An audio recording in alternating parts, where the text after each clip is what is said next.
With the work that I do, I tend to work with a lot of people that have been through therapy a number of times, or they've seen certain people on a journey in which they're trying to work with fractures within themselves that they haven't quite understood well, and they've tried therapy and it's not worked for them, and well, they've tried again and again. And I tend to meet people down the road of their journey where it needs to be a little bit more intense and a little bit deeper work. But one of the first things that tends to reveal itself in these conversations with people is the mask that they wear, and the battle within authenticity. And it feels to me that the majority of people, if not all the people I've worked with, are holding up a mask to the world while they're slowly drowning beneath it. Welcome to the What If You Could podcast.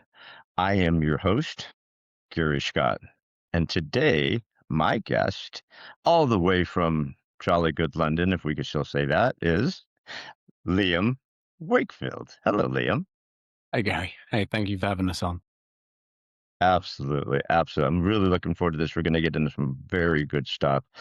You're going to help some people too. And I'm looking forward to that. So, guys, Liam Wakefield is a psychotherapist, counseling lecturer, writer, and former British Army soldier whose work sits at the intersection of psychology, philosophy, and human transformation. So I'm looking forward to jumping all that. We're really going to get in deep and help some folks. So, but before we do, like I threatened Liam earlier, we're the What If You Could podcast. I always ask my guests at the gate.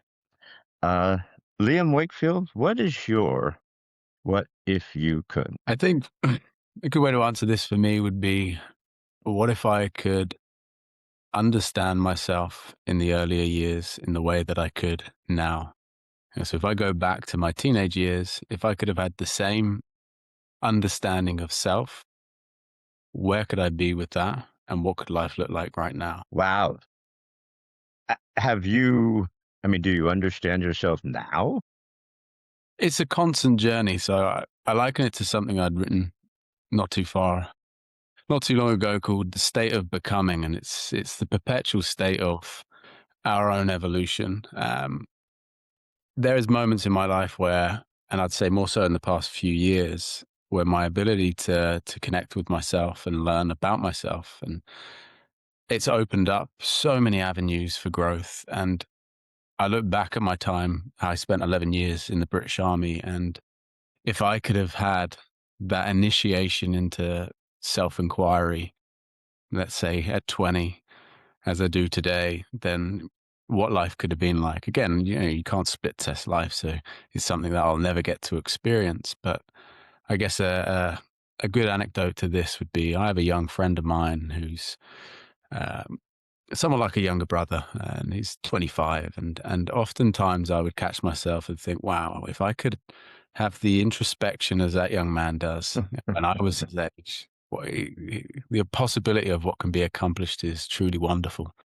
And I think it's a big what if moment for me is to be able to have that level of self-inquiry. And I think it's fundamental for growth and change. And I think in the profession that I'm in and working with people, you have to arrive at the state in which you're ready to ask the challenging questions of yourself. And it's a difficult thing to do at the best of times. And I think it does take a certain point in life in which that becomes an initiation into self-inquiry. So I look back over the years and thought, and in thinking that I've had so many possibilities and opportunities for that to become an initiation into self-inquiry. So there's so many moments I think, how or why didn't I learn the lessons that were sort of put at my feet at those moments in time? And also that gives you the opportunity, like it does for me now, of going, well, what am I not learning now that I'm going to wish I had learned in 10 years' time? And I look, I wonder in today's madness, the world that we live in, and all the distractions and all the noise, are people afraid to actually look behind the curtain at themselves and expose themselves? Or are we just drowning in too much noise and we just all of a sudden you wake up and 10 years have gone by and you realize you haven't done anything. You're still in the same spot. You've had no growth. Everything's still the same, right? it's a weird dynamic with where people are right now, isn't it? Mm. Yeah, you a great example of what you just said there is noise, and an example of that is we surround ourselves with noise, and I think oftentimes we do so because that noise gives us an excuse not to stare at ourselves in a way which will recognize the things that we don't like. And noise is a great opportunity for confusion and exhaustion and busyness, and the world is full of it. It is absolutely full of it. I had a patient today. It was something very similar where they said there's a tornado inside their head. And they said it's just constant, and they can't see. It's just wrecking everything. They couldn't escape the noise that was coming with it. But ultimately, given the opportunity for a space where the noise would sort of dim down and be able to really create some clarity in their life, that is almost too terrifying for them to do. And we become familiar with chaos, and we become familiar with that noise in such a degree that to live a life without it is almost deafening. Fitzgerald used a great quote on that, and he called it the unquiet darkness. But it was the Mm. and there's this deafening unquiet darkness, which was such a great line in regards to, I know from a personal perspective, there are moments, whether it is in battle, at war, when the lull of battle happens and the gunfire stops, that the threat becomes so much more real and palpable than when rounds were firing. The same in arguments, when there is an argument and voices are raised, it's when it stops and there is a silence. The threat is and the tension felt is so much more palpable. We fear silence, so we adapt quick to noise, and I think we can live in a noisy, busy, like dopaminergic overload in order to give ourselves just the context to keep moving forward. Because the moment we stop and we allow the noise to stop and we sit in silence, that is when the reflection really happens. And most people don't want to go there. That's where the fear kicks in, Mm. the fear of exposing all the wounds when you rip off that Band-Aid in the quiet, in the quiet time. I call it my 2 a.m. panic mode, where 2 a.m. hits and I wake up and I'm like, crap, I have this, that, and it's like it's so much easier to just drown that out. It's so much easier to go on with the everyday crap where, like I said, all of a sudden you wake up on Monday and the next thing you know, it's Friday, right? You have Mm. no idea what happened in between. And the numbness feels better sometimes than looking in the mirror and just facing what's actually going on. Mm. Yeah. I mean, we often most of our actions are predicated on pain avoidance, right? So we look to avoid feeling that pain and processing that pain. And the work that we all have to do in order to get to the place we want to get to is to embrace the pain in which we are avoiding feeling in order to get there. And this can be seen in so many different ways. And whether it's in the connection with others, whether it's the connection to ourselves, we have to overcome something. And I used the term initiation before because, life, the suffering of life is an initiation into growth and into change. I think a lot of the numbness and the drowning out, it's so much easier to be a people pleaser, or so much easier to deflect our feelings and accept other people's feelings, especially with social media. It's so easy to hide behind that mask and everything's great and drown stuff out. It's so much easier to hide now, even though we're even more exposed than ever, Yeah. but it's also easier to hide than ever. Absolutely, and this is the thing, isn't it? It's hiding amongst people in such plain sight is the perfect avoidance tactic. It works so well because realistically, if you look onto social media and you see people's representations of the life that they're living, none of it is actually real. Not, well, there is a modicum of reality in it, but it's such a slither that it's devoid of the actual context of life. And I think when we look at what life is actually like, the day-to-day things that we embark upon are seldom perfect and clean and wonderful, which is the majority of what gets portrayed online. And I think it's an easy misrepresentation. And as time's passing, we're becoming more and more aware that it's not reality. Yet people are more and more falling into the trap of trying to cultivate a reality out of it. I myself can put my hands up and say that I've fallen into this. And again, I was a patient working with recently, struggling with the concept of their relationship with social media, and it's something that I see come up time and time again. And I felt that there was a level of empathy and personal relationship to this in which I got to share with that patient, and it was in the sense that it can be used as such a tool, which then gives it a sense of meaning of, well, I need it for my work, and but the work purpose is lasts 2 minutes of pressing a few buttons and moving up and down before you're then in an abyss of misrepresentation of the kind of life you want. And it's and you convince yourself that it's work, but really it's the extra dopamine hits you're going to get from just looking for 5, 10 minutes longer. And again, it's all noise. It's such barbaric noise. It's such an intentional Mm. noise, it's just coming from everywhere, and it's intentionally just on us, it's almost impossible to avoid it unless you have really put in the work, and that's what I when I went deep into what you're doing, how you talk about you guide people toward a life shaped not by fear or avoidance, but by intentional self construction, honest inner dialogue, um, and a courageous commitment to becoming. And so many of those words are so strong: fear, avoidance, intentional, right? It's like, and courageous. It's like, it's so challenging, it seems, to be any of those. We're inundated with fear. We don't avoid the pain. Um, it really does take courage, doesn't it? You do have to be courageous to stop, the madness, and kind of grab control of what's going on. Yeah, absolutely. And the interesting thing around that is people look at things like courage and bravery and strength and resilience as innate qualities that they have or don't have, and they think, well, I'm not courageous enough to face this, or I'm not brave enough to do that, or I'm not strong enough to not use this. But the truth is, you only find those attributes by doing the thing you don't want to do, facing the fear that you don't want to, or embarking on the challenge that you don't want to do. You don't do it by, you don't just arrive at that state so then you can face the thing. You do the thing to then to get that and be that. And ultimately, when it comes to courage, courage is found in doing hard things. It's not, you don't find courage in doing easy things. If it was easy, it just doesn't take courage to do it. It's not it's not strength to do the easy thing.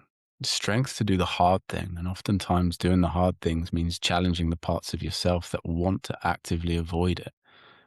And this is where great change can happen, because there is a myriad of things internal to us in which we don't want to do, whether it's from getting up in the morning and exercising, or whether it is, you know, balancing your day to day life in commitments. And there are so many things that you can pick within your own life. Even if you think life is great, there is something you can find and go, actually, I know that would be a challenge to do.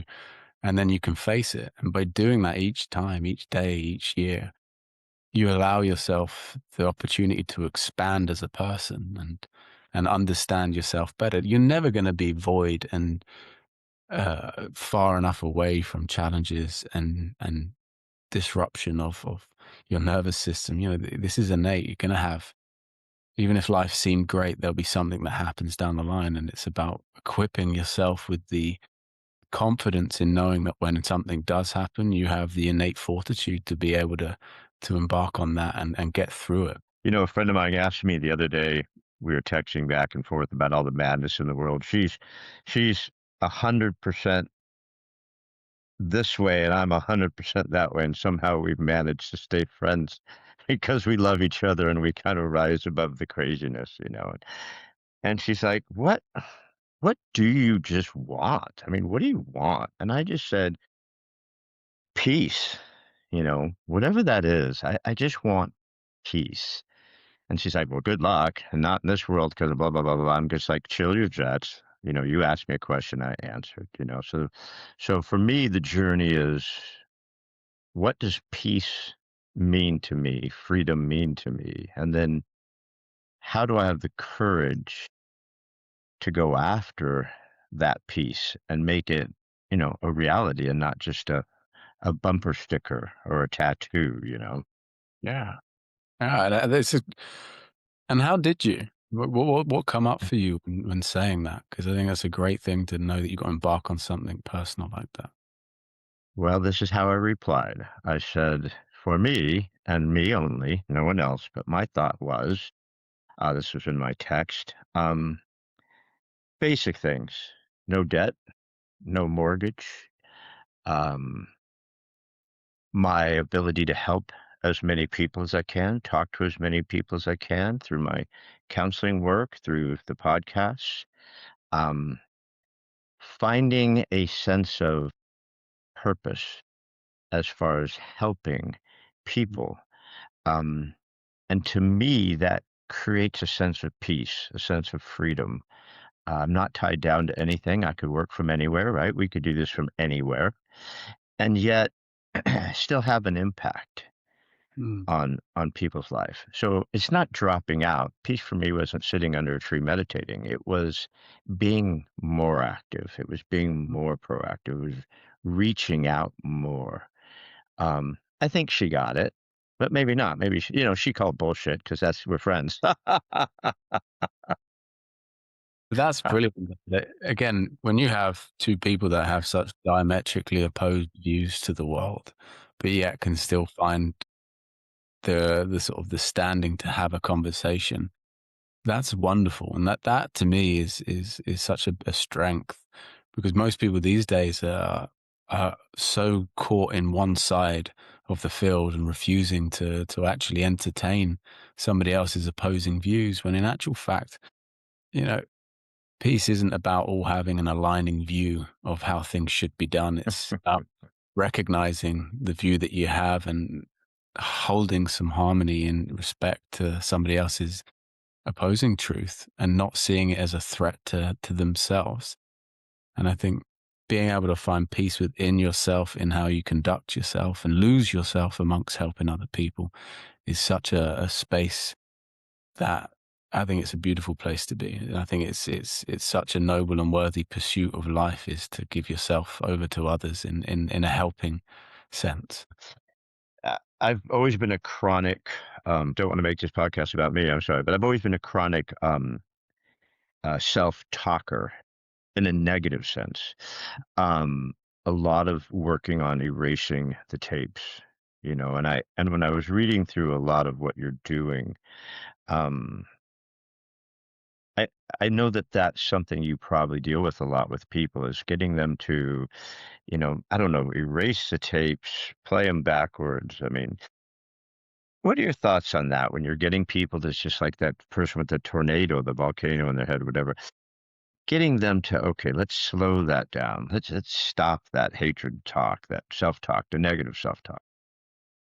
It's it's a good question, because it's something that I work with daily within my practice, and it's dialogical. We exist because we fundamentally run off of a narrative.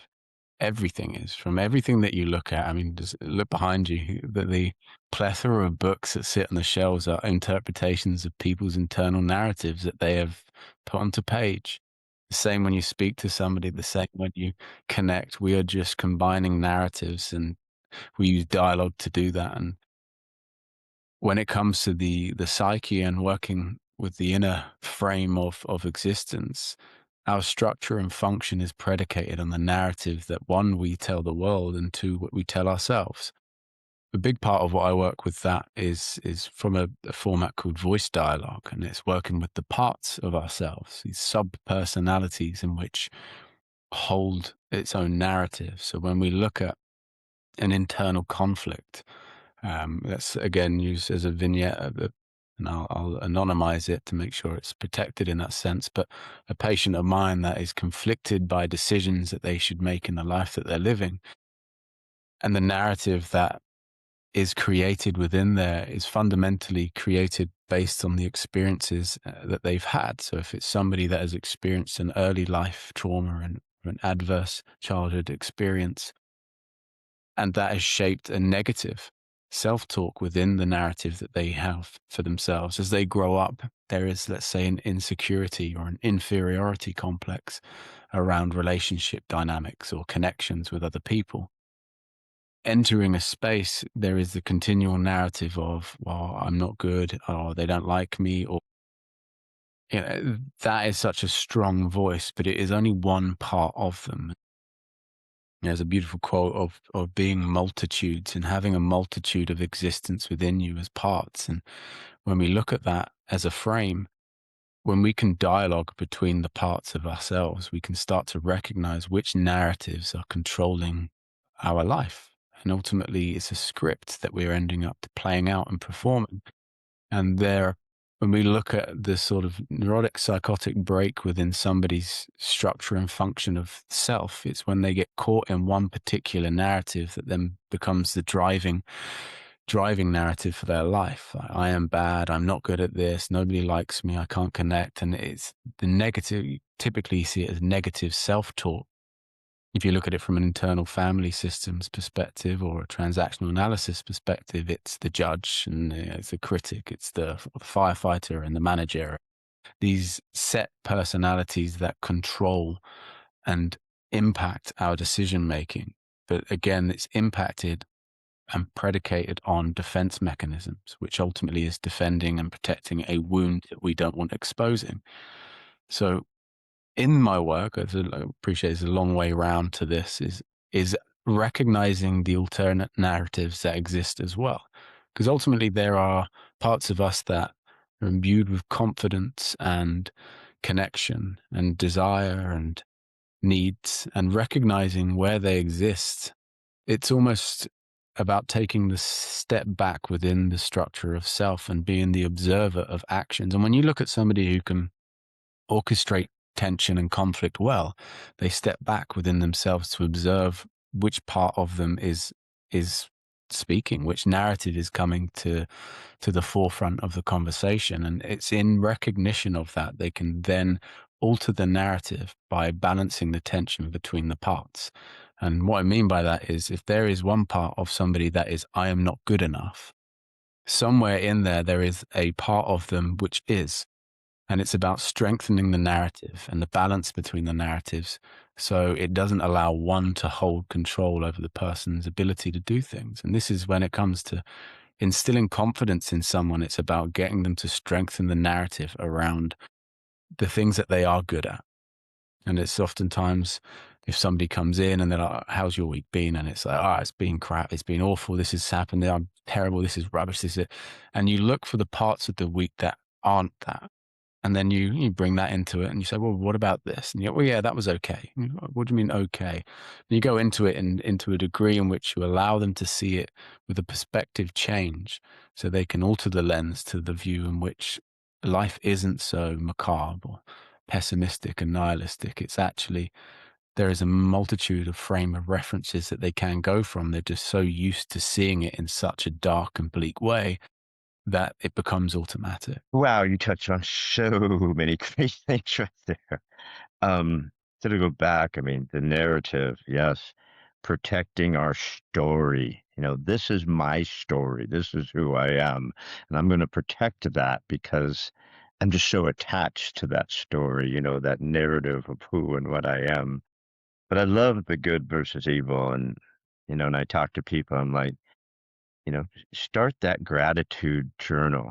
You know, I'm grateful because only one asshole flipped me off on the highway today. I'm grateful for that. I'm grateful because I only stubbed my toe twice instead of stubbed my toe 3 times. There's always something you can be grateful for. There's always some good somewhere. So let's focus on baby steps, right? I love how you do that. Just find that one good. I know it's there, right, in all the crap, that diamond in a big pile of poop. And let's start working there. I love that. Gentle. It's a gentle way to help Yeah. people.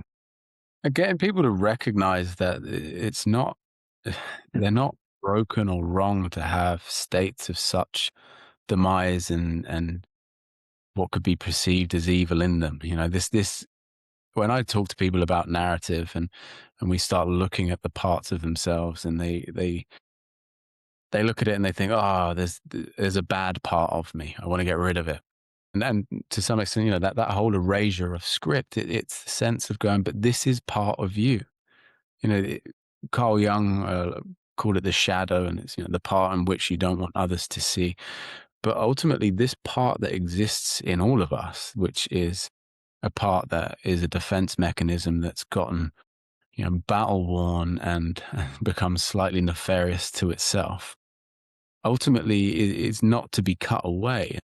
Solzhenitsyn wrote in Gulag Archipelago about the light and dark, you know, the good and evil within all of us, and you know, it's a beautiful thing to have a duality of being because it gives us shape within how to understand ourselves. But again, it comes back to the balance. So when somebody starts to recognize they're a part of themselves which they despise or they don't like or hate, when this language becomes so strong and visceral, it attacks itself. And as you say, you know, you become the narrative you tell yourself. So you tell a child they're bad and they're wrong and they're horrible, they'll grow up to think they're bad and wrong and horrible. That part gets stronger in them.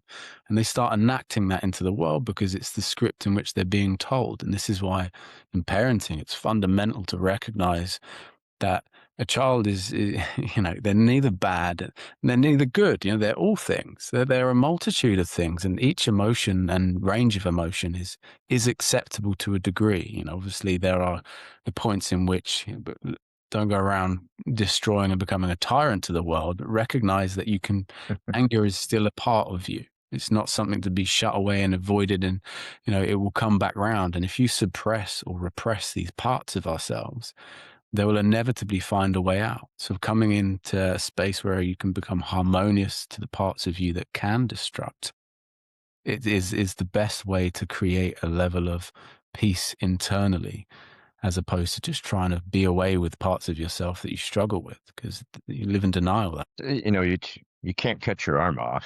You know, there's something that's there. It's there. You know, it's how you're going to work yourself through that. But it's so true about the child. You know, if you keep telling a child he's bad of this, well, he just becomes a bully. It's like, well, I'll just show you I'm bad. You know, I'm just going to continue to be bad because you've told me I'm bad. And so, at some point, that usually doesn't end up well, you know, for the child or the parents, really, because now you've got a wounded child. Um, there's so much about going back into our childhoods and our earlier lives and things like that. That's a dangerous place to go, isn't it? It is, yeah, it really is. And I, throughout my career, I sat on either side of the fence with this, and I've got a fantastic mentor and clinical supervisor in my life who uh, absolutely can't stand the concept of trauma or going back.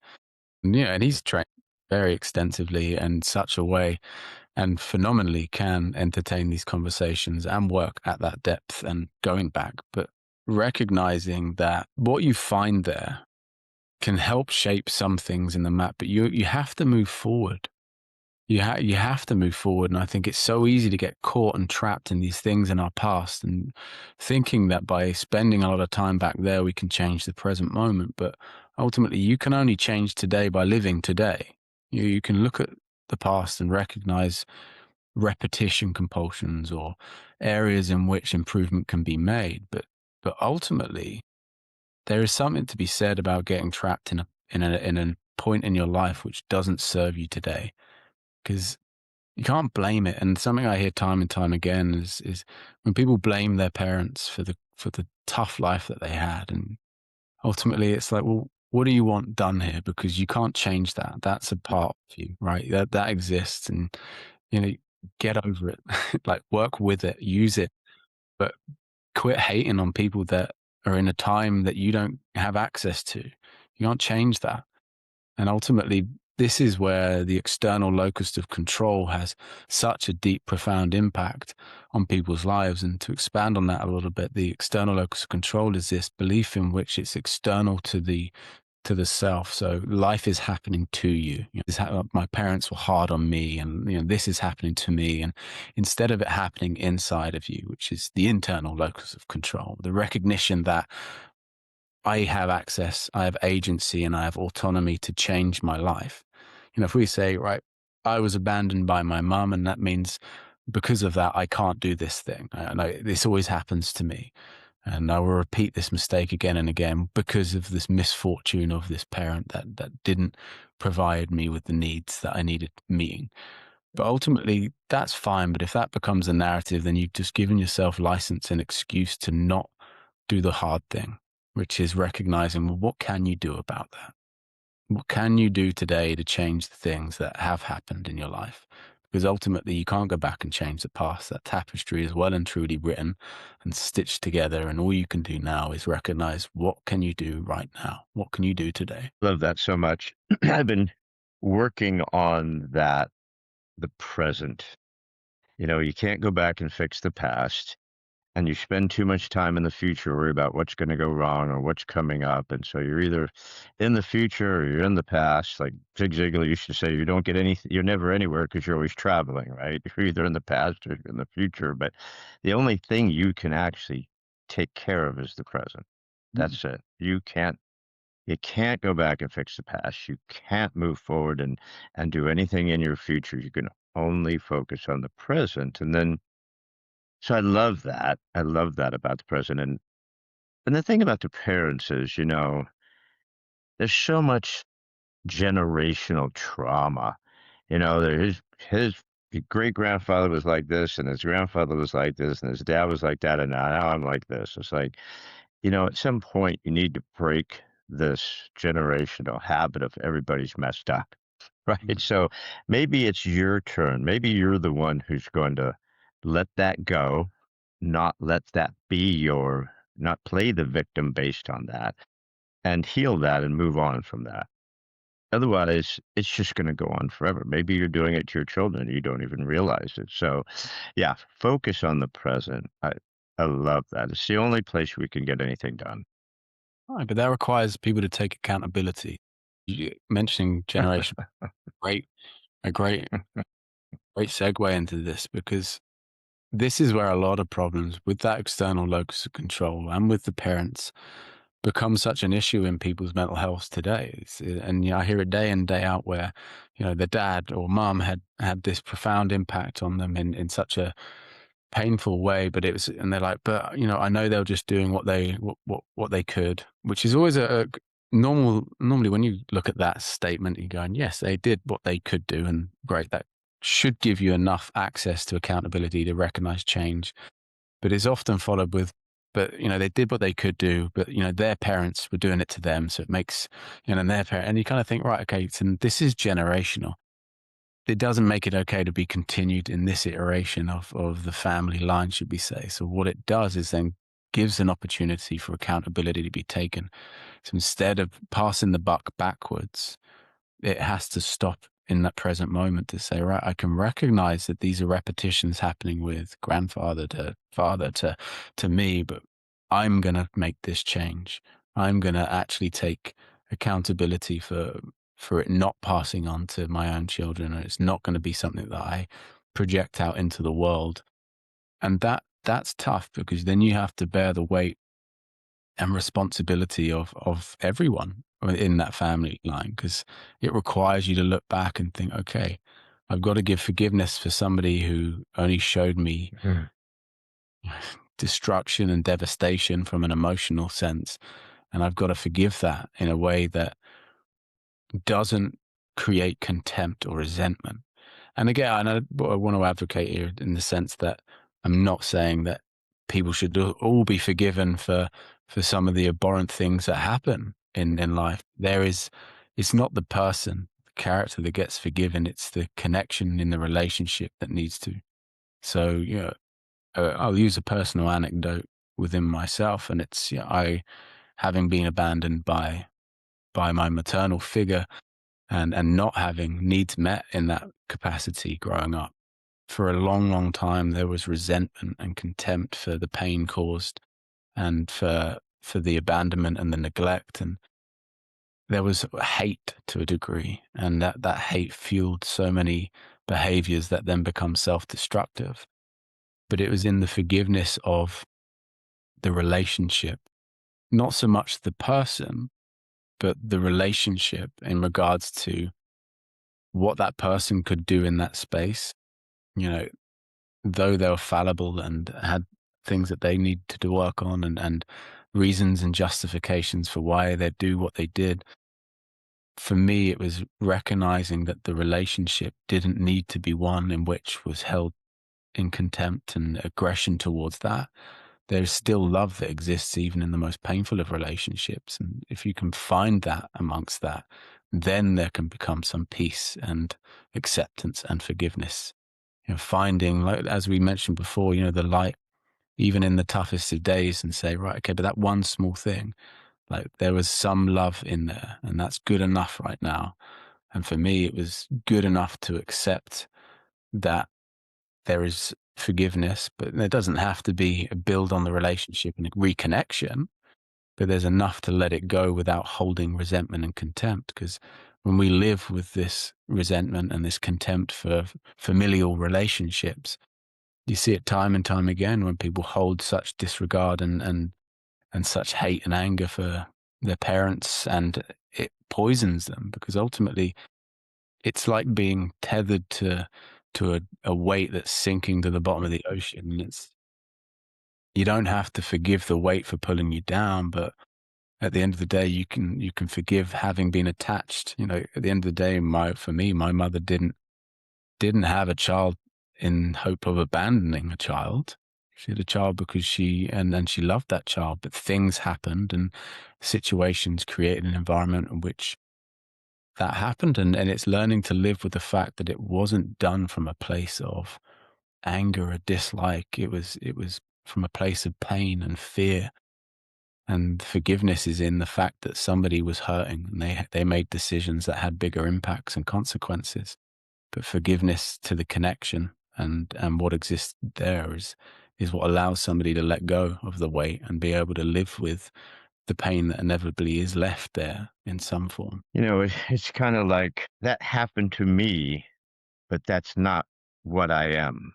You know, that incident happened, but I'm not that incident. Mm. And I have to separate the two. But forgiveness is such a powerful word, forgiving ourselves, forgiving our past, forgiving our things we've done, beating ourselves up, forgiving parents, forgiving bosses, forgiving that girl who broke your heart when you were 8 years old. I mean, forgiveness it sounds good. It's not always real easy. It's not, and oftentimes it's more forgiveness toward yourself for having the feelings that you felt in the moments that you experienced these things. You don't have to forgive someone's actions, but you can forgive yourself for what comes up for you.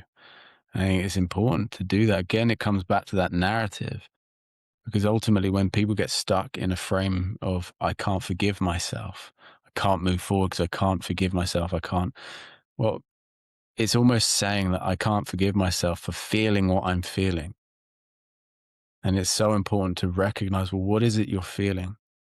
And allowing that to exist, and allowing the narrative to be reworked and re-understood in a way that allows forgiveness to be a part of that narrative. Not to discourage the feeling itself, but to recognize that the feeling is a part of being human. You don't get to escape this life void of hurt and scar. You don't get through unscathed. You mentioned the word anger earlier. And so many of us struggle with anger.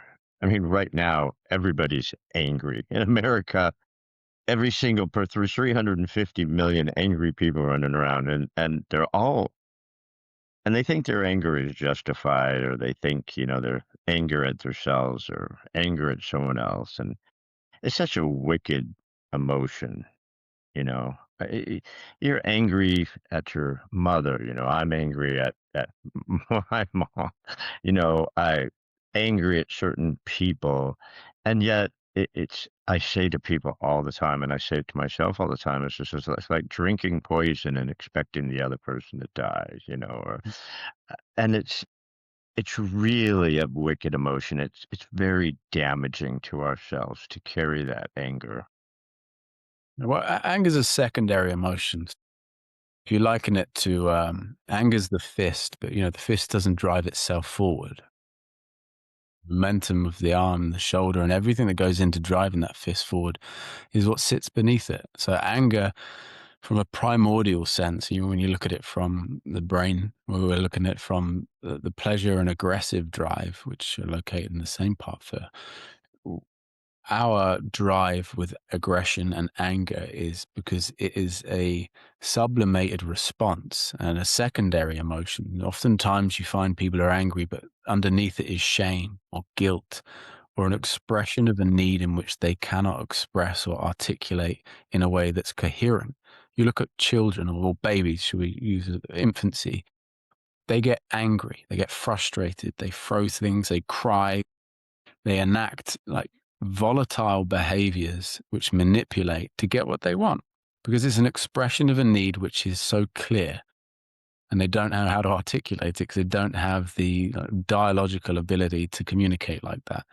And when you see a grown up conducting themselves with anger like that, it oftentimes represents a child. It's protest behavior, or it's to the point in which the rational brain has somewhat like been completely hijacked, and now it's just a primordial response of aggression. And when we look at this and we really kind of break it down, there is seldom anger just for the sake of aggression. It's because there is an expression of need that's not being met. Oftentimes being understood. You watch when somebody isn't being understood for long enough, and frustration, irritation bleed into anger. And ultimately, you boil it right back down, and the expression is of a need. They're not understood. They want understanding. They need to be seen. They need to be met where their feelings are. And this is conducive with pretty much every expression of anger like that. So when we see people dealing with anger, again, this is why it's a form of grief. And we look at every emotional state. And when somebody is at the point of anger, it's because their ability to articulate the primordial need has no longer been met. Well, you nailed that. Yeah, I mean, I could just have just writing so many of them down. Anger comes from embarrassment. You get embarrassed and you just get pissed off to cover the embarrassment. Fear, frustration. You get frustrated. You're trying to communicate with someone. You think you're right. You think they're wrong. So anger shows up. So true. So true, Liam. Didn't think about it like that. It really is, or even sadness, but there's so many things underneath that anger, and it just comes out as anger. So you have to kind of address or heal or flesh up what's the true emotion? What's causing that anger? Why are you so pissed off? And I probably say that 100 times a day. Why are you so pissed off? Because so many people are. But it's because there's something else, frustration, embarrassment, feeling stupid, um, that's just underneath that. Yeah. What do you when people come to you, um, what do you find seems to be the most common? I don't know, this could be a stupid question, but I was thinking about when I was going through your sites and stuff. That seems to be one of the most common things people are struggling with right now. Because there's a lot of hurt and pain. There's a lot of weirdness out there. What are people coming to you with that they are really having a challenge with, or really struggling with? Yeah, I think again, it's difficult to boil it down to one specific thing, but with the work that I do, I tend to work with a lot of people that have been through therapy a number of times, or they've seen certain people on a journey in which they're trying to work with fractures within themselves that they haven't quite understood well. and they've tried therapy and it's not worked for them, and well, they've tried again and again. And I tend to meet people down the road of their journey where it needs to be a little bit more intense and a little bit deeper work. But one of the first things that tends to reveal itself in these conversations with people is the mask that they wear, and the battle in authenticity. And it feels to me that the majority of people, if not all the people I've worked with, are holding up a mask to the world while they're slowly drowning beneath it. It's a struggle with vulnerability and the idealization of strength, which they're trying to obtain. And we live in a world which is saturated with self-help books and podcasts, and which is a wonderful thing, and Instagram quotes and all of this magnificent stuff. But yet our decline in mental health as a world is worse than ever. Suicide rates are just, it's absolutely abhorrent when you look at the numbers. And really, when you look at it, you think, well, how is that possible when we're in a state of more vulnerability and connection, and we're revealing more than ever? And the problem is because though we're revealing so much, we're also now being forced to wear more masks, because there is such a manicured vulnerability in society today where people think and say that they are showing up in a way that is vulnerable and connecting, but then on the other side of it, they're not showing the parts that need to be seen in order to feel seen and feel connected. So when I tend to work with people, it's they're exhausted. They're exhausted because the performance that they're playing each day is wearing them away, and they feel more alone and isolated because of that. And I think because we're in a world of such noise, there is an expectation that people should be able to be better and optimize more and be healthier, and they've got all the things accessibly at their fingertips, yet they're worse than ever. And it's almost like there is an expectation that people should just be better. Why are you not better? And it's in that the mask that they wear then becomes such a heavy burdening weight that by the time they're I'm sat with them, it's they can't hold it up anymore. In America, our man, the mental health issues for younger people and pretty much everyone. I mean, every category, it's suicide rate and the mental health issues are just off the charts, especially for younger people. And it's that authenticity. They're so struggling to find themselves because they're told they're not this, or they're supposed to be that, or you're supposed to act like this, or you're supposed to be this, or cut a body part off, or whatever. Just this deep struggle for themselves to find their authentic selves. And yeah, the exhaustion level, you know, and it's so bizarre that we're doing it to ourselves. I was talking to a friend and I said, it's not the government. Governments change. It's just not the president. President change. It's not social media. We bring the social media to ourselves. It's not your job. It's nothing out there. Your authentic self is not out there. So you have to stop blaming, or we should try. We should try to stop blaming everything that's out there that's creating this for us, because it's not. It's in here. Mhm. I mean, in my humble opinion, anyways. No, no, I completely agree with that, and I think it brings it back round to saying earlier about that external locus of control. People are building identities on external pains and external problems, and people want to create community and connect, and they do so in by rallying against external like adversaries, and then they become tyrants in their own world, but then they lose identity. Ultimately, if you were to take yourself, and if anyone was just to take themselves away into an empty field and say, "Who am I right here? With nothing else around me, no one else around me. Who am I? What am I?" And Mm. the questions of understanding what even are you? What are you without the eyes of other people on you? What are you, and who are you without the connections, relationships, and things that you like in the world? What are you aside from all of this? And most people can't come up with a coherent answer with any of this because we f- we almost only exist in connection and relation to others and other things. And when we look at the Fairbairn object relation around this, our connection to objects, whether it's a partner or a job or a political view or a group, a community, a sports team, these are the things that start to construct our identity, but they're external of us. But the part that's internal is the relationship we hold toward the object. Now, when we understand ourselves on the basis of these things that we have in our lives, strip them away, and then you lose yourself.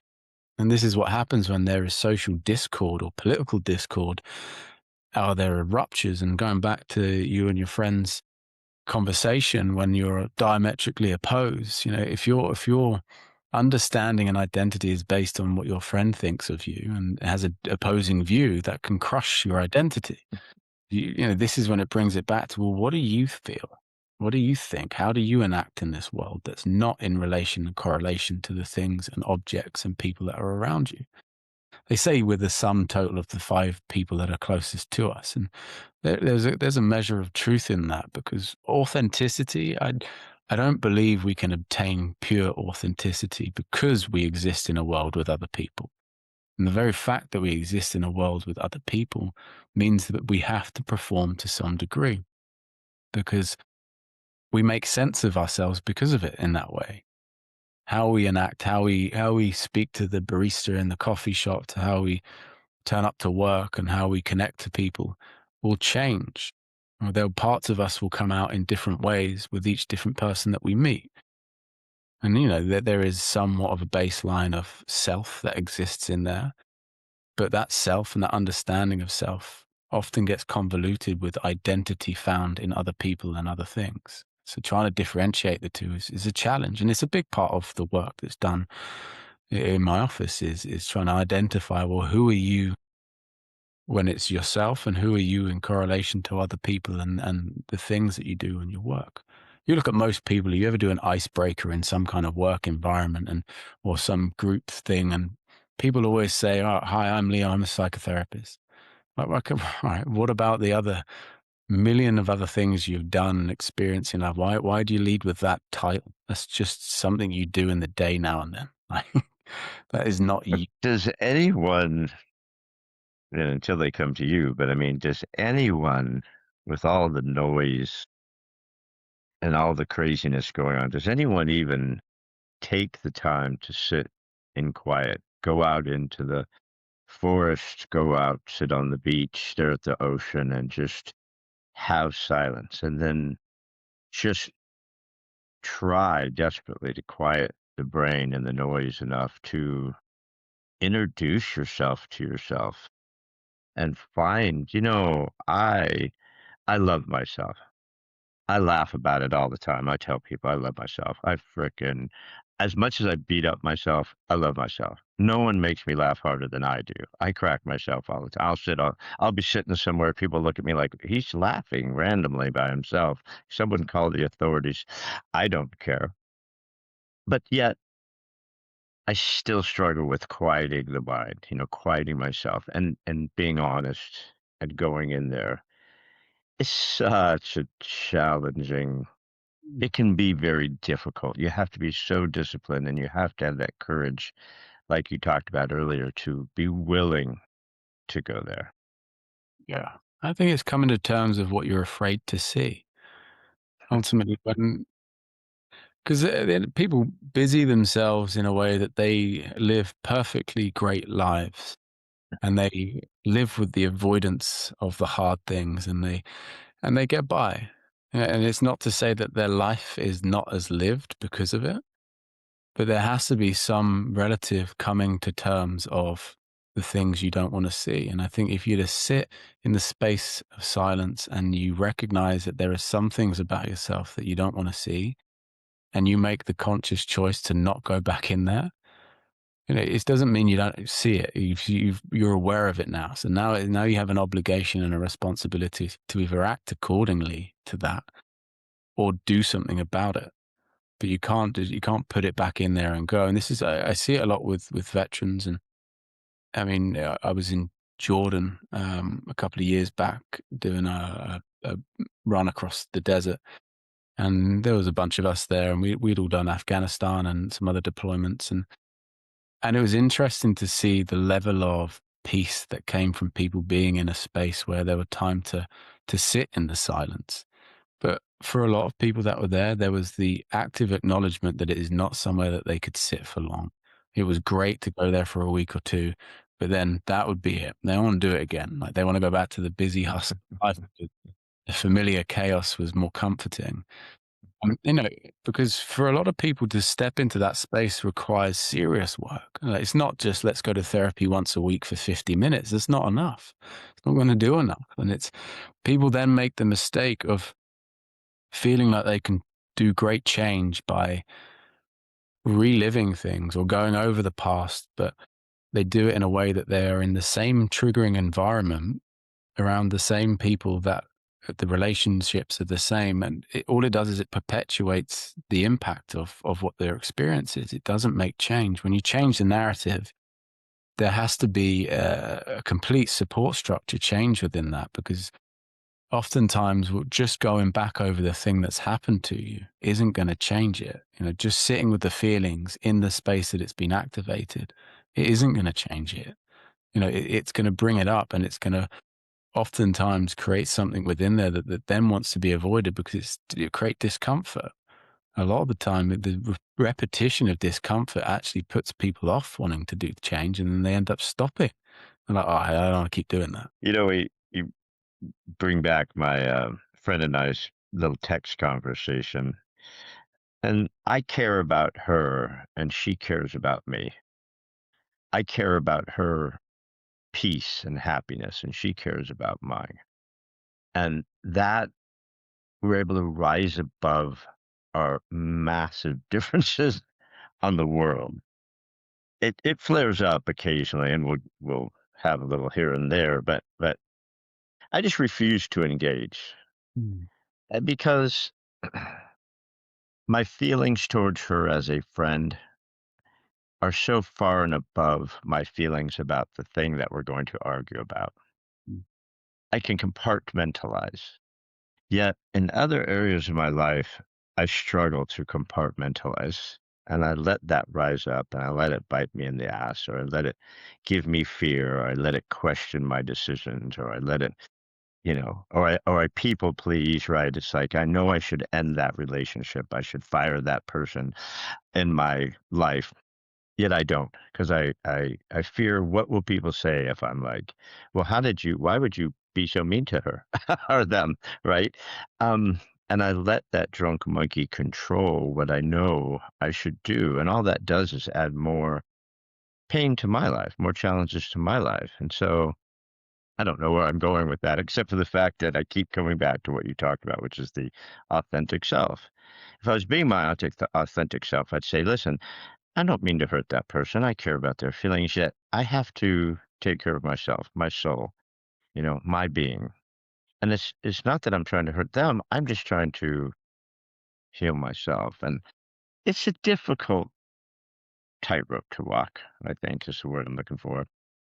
yeah, absolutely. But then that's the beauty of human relations and connections is it's not so simple, and it's in the complexity of a connection which makes it nuanced and what gives it context. Otherwise, we'd all have the same connection, the same relation, and the dynamics would be boring. It'd be uninteresting. What makes life fun is because the complex connections between one another are in itself challenges that we have to face daily. You've been great with your time. I I have one last question, and then I'm probably promise I'm going to let you go. And I just want to share what you're doing coming up. But we've covered so many different things. You do so many different things. Um, I know your work with the authentic self and just getting into the human as a person. But um, if you did have one thought with all the stuff that you're involved with, I know it's hard to break it down into one thing, but if you had one thought, um, a message that you'd like to share with us based on either your work or your life experiences, um, things like that, what would that last thought you'd like to leave us with? It's always an interesting question when you try and boil the complexity of the mind into one final gravestone quote that people can remember.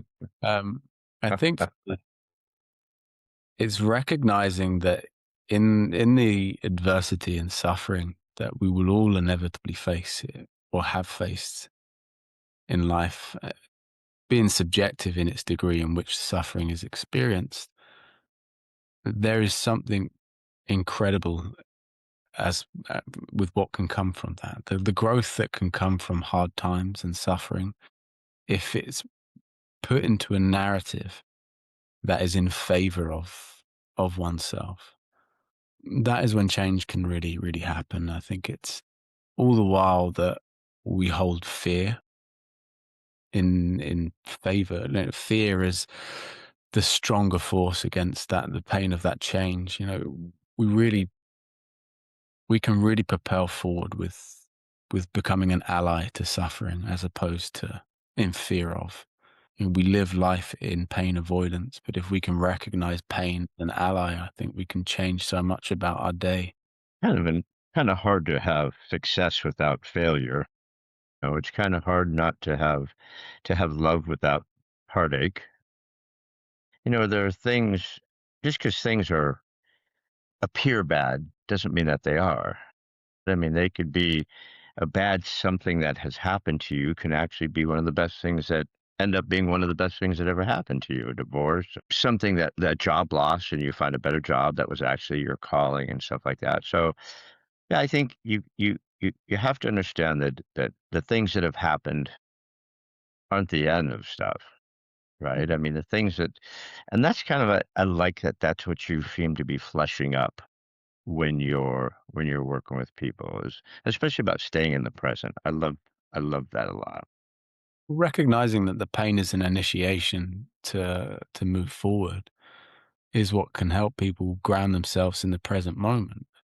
When we look at going backwards and looking at the pain of the past, it often creates anxiety for the future. So, like as you mentioned earlier, you neither live in the now because you're stuck in the past, or in the future. And when we recognize the pain of the current moment, it then gives us an initiation into stepping into building a future, building and moving forward.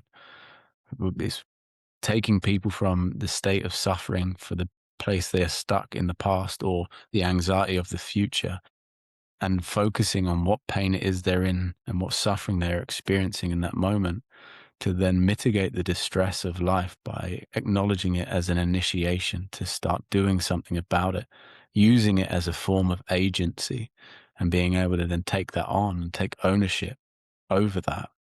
And that's what gives people the opportunity to step forward. It's accountability.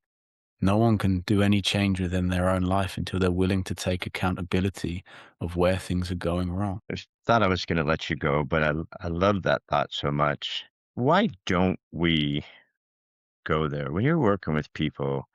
I mean, why don't we go there? Why is it so difficult to stare at ourselves, look at ourselves, and be accountable to the things that we 100% know that if we just did that or took care of that, our life would be so much better?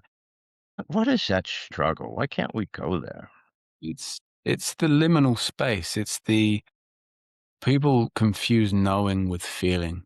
And they well, I know this, I know that, but do they actually feel it? Is it something they have access to? A lot of people don't have access to the feelings that they know they have, which sounds strange when you put it like that. But the truth is, they can articulate perfectly that they have awareness and an understanding of their life, what they've been through, and how certain things can make them feel, but they don't have the access to the actual feeling, being in contact with this. And until they're activated or triggered or something happens and then they're in the feeling, and by that point it's too late because it's got hold of them.